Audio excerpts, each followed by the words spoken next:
Hello friends, welcome back to our class. तो कैसे हैं आप सब? मैं उम्मीद करती हूँ आप सब अच्छे होंगे और आप सबकी प्रिपरेशन अच्छे से चली रही होगी। तो जैसा कि आप सब जानते ही हैं कि आपके एग्जाम्स के लिए हम जनरल अवेयरनेस के क्वेश्चन डिस्कस कर रहे थे। उसी सीरीज को कंटिन्यू करते हुए आज की क्लास में भी हम जनरल अवेयरनेस के प्रीवियस ईयर क्वेश्चन पर डिस्कशन करेंगे। तो आई होप आप इस क्लास को एंड तक देखेंगे। तो स्टार्ट करते हैं बिना टाइम वेस्ट किए हुए। लेट्स सी, जो सबसे पहला क्वेश्चन है, क्वेश्चन नंबर फर्स्ट है कि which state won the national award for, कि कौन सी स्टेट ने जो है नेशनल अवार्ड जीता था किसके लिए?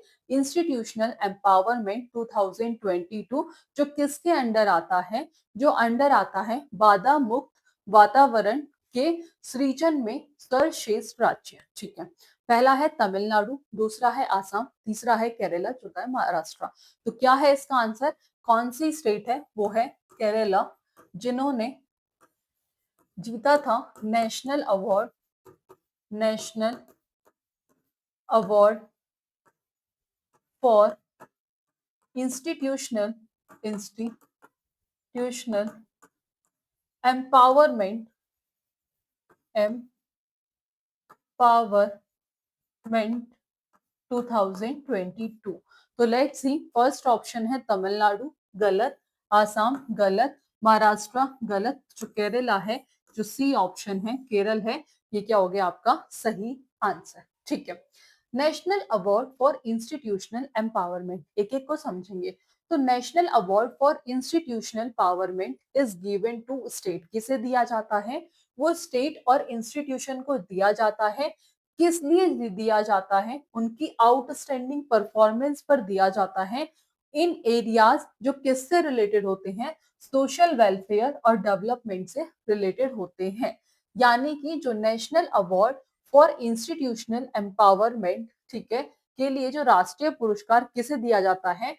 उन राज्य और इंस्टीट्यूशन को दिया जाता है जिन्होंने सामाजिक कल्याण और विकास के संबंधित क्षेत्रों में क्या किया हो? अच्छा कार्य किया हो। ठीक है, after that the award recognize effort that bring positive social change through effective governance and institutional initiative. यानी कि यह जो पुरस्कार है, यह जो अवार्ड है, बेसिकली ये क्या है? एक पॉजिटिव सोशल चेंज लाने वाले प्रभावी पहलों को मान्यता देता है। ठीक है, आफ्टर दैट आता है बाधा मुक्त वातावरण किस सृजन में सर्वश्रेष्ठ राज्य कैटेगरी। इसमें क्या होता है? ये जो कैटेगरी है ये स्पेशली रिकॉग्नाइज करती है एफर्ट्स को जो किसके तरफ किए गए हों, towards creating a drug free environment. यानी कि यह जो एरिया है, यह जो श्रेणी है, ये नशा मुक्त वातावरण के निर्माण के लिए किए गए प्रयासों को विशेष रूप से मान्यता देती है। कि सबका अपना अपना अपना अलग सेक्टर है, तो आपको ध्यान रखना है कि कौन किसके लिए मान्यता देता है। ये किस पर फोकस करता है? ये पॉलिसी इनिशिएटिव पर फोकस करता है, अवेयरनेस कैंपेन पर, ठीक है, रिहेबिलिटेशन पर, एनफोर्समेंट मैकेनिज्म पर, aims at reducing drug abuse. ठीक है, आफ्टर दैट बात करते हैं ड्रग प्रिवेंशन प्रोग्राम, जो कहाँ हुआ था? केरला में हुआ था। तो केरल ने लॉन्च किए थे several initiative to prevent drug abuse. यानी कि केरल ने नशा उन्मूलन के लिए कई पहलुओं की शुरुआत की थी। ठीक है, after that one of the major initiative जो था उनका, वो था विमुक्ति मिशन था। ये पूछा जा सकता है, जो किस पर फोकस करता है? जो अवेयरनेस जनरेशन पर फोकस करता है, यानी कि जन जागरूकता फैलाना, डी एडिक्शन यानी कि नशा मुक्ति, और है rehabilitation of affective individual.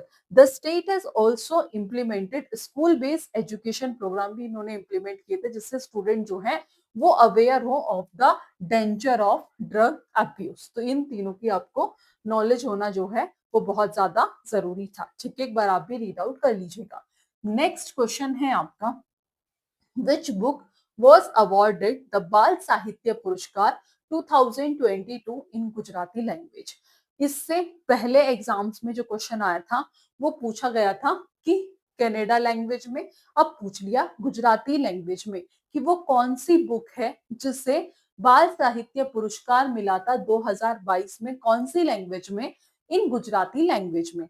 तो पहला ऑप्शन है मम्मी माँ ने साइकिल अवार्डी गाई, दूसरा है डैड डैड डैड, तीसरा है पंखी मेलो, फोर्थ है किस कोहली ने कंप्यूटर चिप ली। तो बताना है कि कौन सा ऑप्शन जो है वो सही है। तो इसमें जो मम्मी माने साइकिल अवार्ड दी गई इस बुक को मिला था, तो जो ए ऑप्शन है that is the correct answer. आगे बढ़ते हैं, नेक्स्ट क्वेश्चन है match the awards with their year of institution. ठीक है, इन्हें क्या करना है, मैचिंग करनी है। तो बात करूं अगर मैं द्रोणाचार्य अवार्ड, तो द्रोणाचार्य अवार्ड कौन से ईयर में, 1985 में। कौन से ईयर में, 1985 में। फिर उसके बाद मैं बात करूं अगर अर्जुन अवार्ड की, तो अर्जुन अवार्ड 1961 में। ठीक है, राष्ट्रीय खेल प्रोत्साहन पुरस्कार, तो ये कौन से ईयर में, ये 2009 में। तो जो डी का है वो तो हो जाएगा सेकेंड। ठीक है, डी का हो गया आपका सेकेंड। ओके, अभी हमने देखा कि सी का हो गया 1961, सी का हो गया फर्स्ट, ए का हो गया आपका 1985, ए का हो गया थर्ड।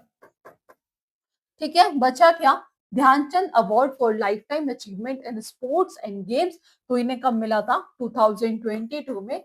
तो बी का हो गया सेकंड। लेट्स सी ए का थर्ड। अब देख लो जिसमें ए का थर्ड है, एक लास्ट ऑप्शन ऐसा है जिसमें ए का थर्ड है। ठीक है, बी का क्या है, बी का फोर्थ है, 2000 सॉरी बी का फोर्थ है, सी का फर्स्ट है और डी का सेकंड है। तो जो फोर्थ ऑप्शन है ये क्या हो जाएगा आपका सही आंसर। ठीक है, नेक्स्ट क्वेश्चन देख लेते हैं। फोर्थ क्वेश्चन है who was appointed prime minister of Italy after the 2022 general election, कि 2022 के आम चुनावों के बाद इटली का प्रधानमंत्री किसे नियुक्त किया गया। तो पहला है एनरिको लेटा को, तो एनरिको लेटा को नहीं किया गया था। जिजोरिया मेलोनी को नहीं, मैटियो सेल्विनी नहीं, तो सिल्वियो बर्लुस्कोनी, तो जो डी ऑप्शन है that is the correct answer, इन्हें अपॉइंट किया गया था। आगे बढ़े, next question, question number next है आपका फिफ्थ क्वेश्चन है कि where was the C40 world mayor summit held in October 2022, कि अक्टूबर 2022 में C40 वर्ल्ड मेयर समिट कहाँ आयोजित हुई थी। तो वो ओस्लो में हुई थी, न्यूयॉर्क में हुई थी, पेरिस में हुई थी या फिर ब्यूनोस एयर्स में हुई थी। तो वो कहाँ हुई थी, वो हुई थी पेरिस में। तो इसमें जो आपका बी सॉरी सी ऑप्शन है ये क्या हो जाएगा सही आंसर। ठीक है, कहाँ आयोजित हुई थी, तो वो पेरिस में हुई थी। ठीक है, आगे बढ़ते हैं, नेक्स्ट क्वेश्चन। नेक्स्ट क्वेश्चन है आपका what is the thin outer boundary that enclose a cell call, कि कोशिका को प्रतिबंध करने वाली पतली बाहरी सीमा को क्या कहा जाता है। तो उसे हम क्या कहते हैं, उसे हम कहते हैं सेल मेम्ब्रेन, और सेल मेम्ब्रेन को और क्या कहते हैं, प्लाज्मा मेम्ब्रेन। Plasma membrane. तो पहला है न्यूक्लियस। न्यूक्लियस क्या होता है, जिसे हम ब्रेन ऑफ द सेल भी कहते हैं, और ये पूछा जा सकता है जिसकी डिस्कवरी किसने की थी, रॉबर्ट ब्राउन ने की थी। किसने की थी, रॉबर्ट ब्राउन ने की थी। साइटोप्लाज्म भी नहीं है, तो जो सेल मेम्ब्रेन है सी ऑप्शन है ये क्या हो जाएगा सही answer. Okay, let's see cell membrane को हम क्या कहते हैं, प्लाज्मा मेम्ब्रेन भी कहते हैं। ये कैसी होती है, थिन होती है, फ्लेक्सिबल आउटर बाउंड्री होती है, जो बेसिकली सेल्स के कंटेंट को क्या करती है, एनक्लोज करती है। किससे कंपोज्ड होती है, तो ये double layer of phospholipid with embedded protein and colostrum, जो कि एक लिपिड बायलेयर जो है वो फॉर्म करती है। सेल मेम्ब्रेन को हम सेमी परमेबल मेम्ब्रेन भी कहते हैं। क्यों कहते हैं, क्योंकि ये क्या करता है, कुछ सब्सटेंस को पास करता है थ्रू, वाइल कुछ को क्या कर देता है, बाहर निकाल देता है, और ये सेल के इंटरनल एनवायरनमेंट को क्या करके रखता है, मेंटेन करके रखता है। ओके, आफ्टर दैट ये क्रूशियल रोल प्ले करता है कम्युनिकेशन में और सिग्नल्स में, किस किस के बीच में, cells and their external environment के बीच में। अब बात करते हैं न्यूक्लियस। न्यूक्लियस एक मेम्ब्रेन बाउंड ऑर्गेनल है जो कहाँ पाया जाता है, यूकेरियोटिक सेल में पाया जाता है। न्यूक्लियस को हम क्या कहते हैं, ब्रेन ऑफ द सेल भी कहते हैं, क्योंकि ये सारी एक्टिविटी को क्या करता है, कंट्रोल करता है। ये क्या करता है, it contain the cell's genetic material that is DNA, जो कि जीन एक्सप्रेशंस को रेगुलेट करते हैं। और न्यूक्लियस को भी बताया कि ये क्या है, often refer to as a control centre of the cell या फिर ब्रेन ऑफ द सेल। और जिसकी डिस्कवरी किसने की थी, ये पूछा जाता है तो रॉबर्ट ब्राउन ने जो है वो न्यूक्लियस की डिस्कवरी की थी। आफ्टर दैट साइटोप्लाज्म एक जेल लाइक सब्सटेंस होता है within the cell membrane excluding the nucleus. ये हमें सारे सेल ऑर्गेनल कंटेन करता है और ये क्या है, साइट फॉर किसके लिए, मोस्ट सेलुलर प्रोसेस के लिए। आफ्टर दैट साइटोप्लाज्म जो है वो हेल्प करता है मटेरियल्स के मूवमेंट में जो सेल्स के अराउंड होते हैं और एक मीडियम प्रोवाइड करता है केमिकल रिएक्शंस के लिए। After that stomata, as we all know, small opening जो कहाँ पाई जाती है, लीव्स और स्टेम के सरफेस पर पाई जाती है। ये क्या फैसिलिटेट करता है, ये गैसियस एक्सचेंज को और वाटर वेपर को प्लांट और एटमॉस्फेयर के बीच में फैसिलिटेट करता है। और हर एक स्टोमा जो है वो फ्लैंक होता है बाय गार्ड सेल जो ओपनिंग और क्लोजिंग को क्या करता है, कंट्रोल करता है। ओके, नेक्स्ट क्वेश्चन है, who wrote the book social contract, कि जो सोशल कॉन्ट्रैक्ट बुक है वो किसने लिखी थी। ठीक है, तो वो किसने लिखी थी, वो लिखी थी जीन जैक्यूज रोजियो ने। तो थॉमस होब्स नहीं, जॉन लॉक नहीं, तो जीन जैक्स रूजो ने वो बुक लिखी थी। तो जो सी ऑप्शन है that is the correct answer, जो कि क्या थे, फ्रेंच राइटर एंड फिलोसफर थे, फ्रेंच राइटर एंड क्या थे, फिलोसफर थे। कौन थे, फ्रेंच राइटर और फिलोसफर थे। इन 1782 में इन्होंने बुक लिखी थी जिसका नाम था सोशल कॉन्ट्रैक्ट। ठीक है, आगे बढ़े, नेक्स्ट क्वेश्चन है आपका, क्वेश्चन नंबर 8 है कि provision related to maternity relief is mention under which part of the constitution, कि जो प्रोविजन किससे रिलेटेड था, मैटरनिटी रिलीफ से, वो मेंशन किया गया, पूछा है कि विच पार्ट ऑफ द कॉन्स्टिट्यूशन। तो फंडामेंटल राइट में, फंडामेंटल ड्यूटीज में, तो ये कोई फंडामेंटल राइट नहीं है, ना ही ये कोई फंडामेंटल ड्यूटीज है, और ना ही ये कोई नागरिकता है, ना ही कोई सिटीजनशिप है। तो ये क्या है, directive principle of state policy. तो जो सी ऑप्शन है that is the correct answer. और ये कौन से आर्टिकल में मेंशन है, तो ये आर्टिकल में मेंशन है आपके, ये आर्टिकल का भी पूछा जाता है। तो ये कौन से आर्टिकल में मेंशन है, ये 42 आर्टिकल में मेंशन है, जो which is located in part 4, जो कहाँ लोकेटेड है, कौन से पार्ट में, तो पार्ट 4 पर लोकेटेड है। ठीक है, कौन सा article, article 42 which is located in part 4 DPSP.